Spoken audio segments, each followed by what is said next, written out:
Today I rise to address a grave injustice that undermines democracy and silences dissent, not only in Pakistan but the ripple effects felt here in Australia.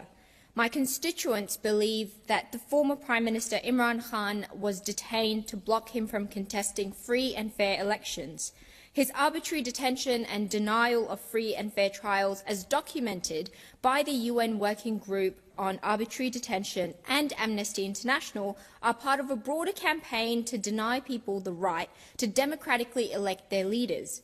When Pakistanis protested this injustice, thousands were arrested. Even those abroad, including Australians of Pakistani heritage, were targeted through transnational repression.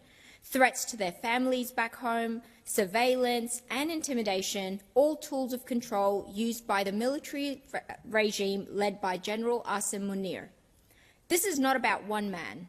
It's about silencing an entire population to prop up a government whose mandate is deeply questionable, imposed by a military regime that has hijacked Pakistan's democracy. The October election, widely deemed the most rigged in Pakistan's history, should have been scrutinised by the Commonwealth Observer Mission. Instead, its final report remains unpublished, allegedly at the request of Pakistan's military. Why isn't that report public? Even worse, Australia and other Commonwealth countries are arguably complicit in this abuse, not just enabling repression abroad, but in failing to protect their own nationals from the long arm of a military-backed regime. Over the weekend, Australians took to the streets in every major city, demanding justice for Pakistan and protection for freedoms here. Their message is clear, and it echoes the saying of Dr. Martin Luther King Jr. Injustice anywhere is a threat to justice everywhere.